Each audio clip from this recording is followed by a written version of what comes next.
నమస్తే. నేను మీ Gopi. Welcome back to our channel. ఈరోజు మనతో వచ్చరికి సీనియర్ జర్నలిస్ట్ జగదేవ్ గారు ఉన్నారు. సార్ నమస్తే సార్. నమస్తే. ఒక 2 రోజుల నుంచి ఆ టాపిక్ అయితే బాగా వైరల్ అవుతుంది. విజయసాయి రెడ్డిది, శాంతిది వాళ్ళిద్దరి మధ్య అక్రమ సంబంధం ఉన్నట్టుగా ఒక టాపిక్ అయితే బాగా వైరల్ అవుతుంది. ఈరోజు ఆమె భర్త ఎవరైతే శాంతి భర్త ఏమన్నారంటే వాళ్ళకి పుట్టిన బాబుకి DNA టెస్ట్ చేయాలా, దీనికి విజయసాయి రెడ్డి కూడా రావాలి అని చెప్తున్నారు. అందుకు DNA టెస్ట్కి వెళ్ళాల్సినంత అవసరం ఏంది అక్కడ? అదే నాకు అర్థం అవ్వట్లేదు. ఇప్పుడు ఆయన మదన్ మోహన్ గారు కూడా రాసిన లేఖలో ఏముందంటే సమ్ XYZ, మల్లేషు, యాదయ్య, ప్రతాప్ రెడ్డి, విజయసాయి రెడ్డి, గుంపులో గోవిందంలాగా ఈయన పేరు కూడా మెన్షన్ చేసాడు ఆయన. వాళ్ళిద్దరికి జరిగిన ఆర్గ్యుమెంట్లో ఆవిడ రోజుకో పేరు చెప్పిందంట. ముందు IVF ద్వారా అని అన్నారంట, తర్వాత విజయసాయి రెడ్డి గారి కారణం అందంట, తర్వాత XYZ అందంట, ABC అందంట, లాస్ట్కి హాస్పిటల్కి వెళ్ళి చెక్ చేస్తే అది ఎవరు ప్రతాప్ రెడ్డి అన్నారంట. ఎవరు? ఇప్పుడు ఈయన కూడా ప్రెస్ మీట్ పెట్టి మదన్ మోహన్ ఏమంటాడు, విజయసాయి రెడ్డి లాంటి వ్యక్తి పేరు మెన్షన్ చేయాల్సిందే, ఊరికి ఆధారం లేకుండా చేయను, కావాలంటే DNA టెస్ట్కి రండి, అందులో ప్రూఫ్ కాకపోతే మోకాల మీద కాళ్ళ మీద సాష్టాంగ నమస్కారం పెట్టి క్షమాపణ అడుగుతా. ఆయన ఎందుకు వస్తాడు ఊరికే? పోనీ ఈయన ఆ ఒక్క పేరే మెన్షన్ చేశాడంటే అది లేదు, ముగ్గురు ఒక 5-6 పేర్లు మెన్షన్ చేస్తూ అందులో ఈయన పేరు కూడా పెట్టాడు. దీన్ని ఎలా చూడాలి? తర్వాత మదన్ మోహన్ అనే వ్యక్తి 2022 జాన్యువరిలో అవుట్ ఆఫ్ కంట్రీ US ఎక్కడికి వెళ్ళారంట, సెప్టెంబర్లో తిరిగి వచ్చాడంట. అంటే 9 నెలలు లేడు ఆయన. ఈలోగా ఏదో జరిగిందన్నారు. ఆల్మోస్ట్ ఇది 2024, అంటే సంవత్సరం 10 నెలలు అయిపోతుంది. ఇంక 2 నెలలు పోతే సెప్టెంబర్ వస్తుంది. ఈ సంవత్సరం 10 నెలల్లో ఇప్పుడు తెర మీదకి ఎందుకు వచ్చింది, ముందెందుకు రాలేదు అంటే దీనికి కూడా వాళ్ళు చెప్పే ఆన్సర్ ఏంటంటే గతంలో వైసీపీ ప్రభుత్వం ఉంది కాబట్టి, జగన్మోహన్ రెడ్డి గారి తర్వాత నెంబర్ 2 ప్లేస్లో ఉన్న వ్యక్తి కాబట్టి ఏమనలేము అన్నట్టుగా కొంతమంది చెప్తున్నారు. పోనీ ఇంత పక్క ఆధారాలు ఉన్నప్పుడు చెప్పొచ్చు కదా. పోనీ ఆ శాంతి గారు ఏమైనా చిన్న వ్యక్తి, మామూలు హోమ్ మేకరా, ఏమి తెలియని ఆవిడ అంటే దేవాదాయ శాఖలో అసిస్టెంట్ కమిషనర్ అంట, అంటే గెజిటెడ్ యాంకరు. మరి ఆవిడ ఈయన్ని ఎప్పుడు ఎన్ని సందర్భాల్లో కలిసింది, ఈయనతో ఉన్న సంబంధం ఏంటనేది తెలియదు. ఇట్లా రకరకాల ప్రశ్నలకి కొన్నిటికి జవాబులు కూడా లేవు. అంటే విజయసాయి రెడ్డి గారిని బదనాం చేయడానికే క్రియేట్ చేశారా, లేదా గవర్నమెంట్ పోయింది కాబట్టి ఇప్పుడు ధైర్యంగా ఒక్కొక్కటి ముందుకు వచ్చి చెప్తున్నారా అనేది క్లారిటీ లేదు. ఆ మదన్ మోహన్ గారు కూడా ఇవాళ ప్రెస్ మీట్ పెట్టినప్పుడు కూడా ఏమన్నారు ఆయన, మీరు అన్నట్టు DNA టెస్ట్కి మీరు సిద్ధమా అన్నట్టు అన్నారు. DNA టెస్ట్ పిల్లగాని వచ్చేస్తారా? కోర్టుల ద్వారా ఆర్డర్ చేస్తేనే ఇవాళ రేపు రకరకాల సాకులు చెప్పి తప్పించుకుంటున్నారు. ఈయన సవాల్ విసిరితే ఆయన ఎందుకు వస్తాడు?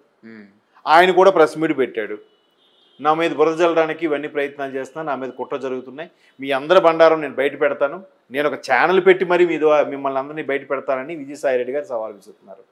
మరోవైపు మదన్ మోహన్ రెడ్డి ఏమంటున్నాడంటే మా మిస్సెస్ కూడా నేను గట్టిగా అడిగేసరికి చెప్పింది, విజయసాయి రెడ్డి ఏజ్డ్ పర్సన్, రేపో మాపో పోతే ఆయన ఆస్తి అంతా మందే అవుతుంది, అందుకే నేను ఆయనతో సంబంధం పెట్టుకున్నాను అన్నట్టుగా ఆవిడ చెప్పిందని ఈవిడ చెప్తున్నాడు అన్నట్టుగా చూసాం మనం.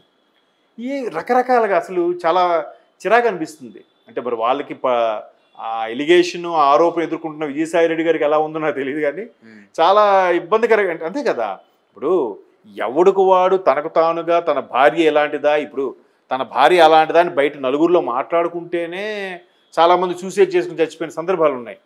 అట్లాంటిది ఆ భార్య అలాంటిదని బయట పెట్టుకోవడం, దాని మీద ఒకరు కాదు ఒకరు 5-6 పేర్లు XYZ అని పెట్టడం, అందులో విజయసాయి రెడ్డి గారి పేరుని కూడా మెన్షన్ చేయడం, తర్వాత ప్రతాప్ రెడ్డి పేరు మెన్షన్ చేసి వీళ్ళిద్దరు DNA టెస్టులు చేస్తే ఎవరో తేలిపోతుందని అనడం, ఎంత జరుగుతున్నా ఆ మహిళ విషయం ఎక్కడ బయటికి రావట్లేదు, ఎక్కడ మాట్లాడట్లేదు, ఏం జరుగుతుందని తెలియదు. కాకపోతే ఈ అంశం మీద విజయసాయి రెడ్డి గారికి సంబంధించిన కొన్ని రకాల బంధాలకు సంబంధించిన వీడియోలు నా దగ్గర ఉన్నాయి, ఆయన ఎటువంటి వ్యక్తో నాకు తెలుసు అని ఒక మీడియా హెడ్, ఒక మీడియాకి సంబంధించిన ప్రతినిధి ఒక 20 రోజులు నెల రోజుల కిందటో ఒక స్టేట్మెంట్ ఇవ్వడం జరిగింది. మేబీ ఒక ఆర్టికల్లో ఎక్కడో రాయడం జరిగింది. అది ఇది సింక్ చేసుకుంటే నిజంగానే ఏమైనా ఉందా, లేదా అలా ఉంది కాబట్టి ఈ సదరు వ్యక్తి బయటకు వచ్చి ఎంత ఓపెన్గా చెప్పాడా? ఎవడికాడు పరువు తీసుకోడు కదా, నచ్చడు కదా. బట్ ఇంత పరువు తీసుకోవడానికి కూడా సిద్ధపడి ప్రెస్ మీట్ పెట్టి మరి ఇవాళ హైదరాబాద్ ప్రెస్ క్లబ్లో ప్రెస్ మీట్ పెట్టి మరి ఆ మదన్ మోహన్ అనే వ్యక్తి చెప్పడం అనేది రకరకాల అనుమానాలకు తావిస్తుంది.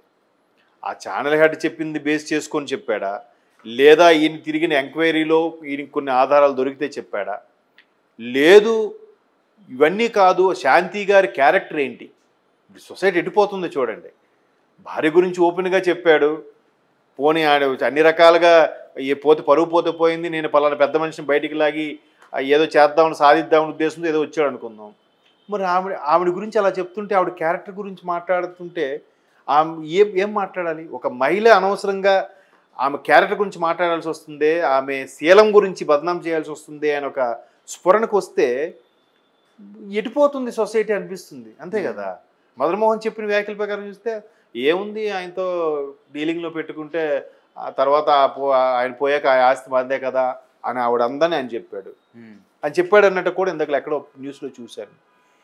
ఏంటి అసలు ఎటుపోతుంది అసలు? ఆవిడేంటి ఇంతమందితో ఇది అవ్వడం ఏంటి? ఎంత మాట్లాడుకోవడానికి కొంచెం అసభ్యకరంగా అనిపించట్లే. విజయసాయి రెడ్డి ఏమంటారు, నన్ను ఎంతోమంది కలుస్తారు, వీళ్ళెవరిని ఎవరిని గుర్తుపెట్టుకుని ఎవరు అమ్మాయి ఎప్పుడు కలిసిందో కూడా నాకు తెలియదు అంటే, కొంతమంది చెప్పే ఆరోపణలు ఏంటంటే, లేదు జగన్మోహన్ రెడ్డి గారి తర్వాత నెంబర్ 2 స్థాయిలో ఉండేవారు కాబట్టి విజయసాయి రెడ్డి గారు కూడా దగ్గరగా ఉంటే చాలా రకాల పనులు అవుతాయి.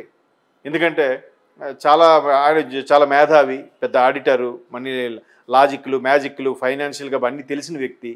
అటువంటి మేధావి దగ్గర ఉంటే పనులు అవుతాయని ఈమె ఏమైనా ఆయనకి ఒలవేసిందా?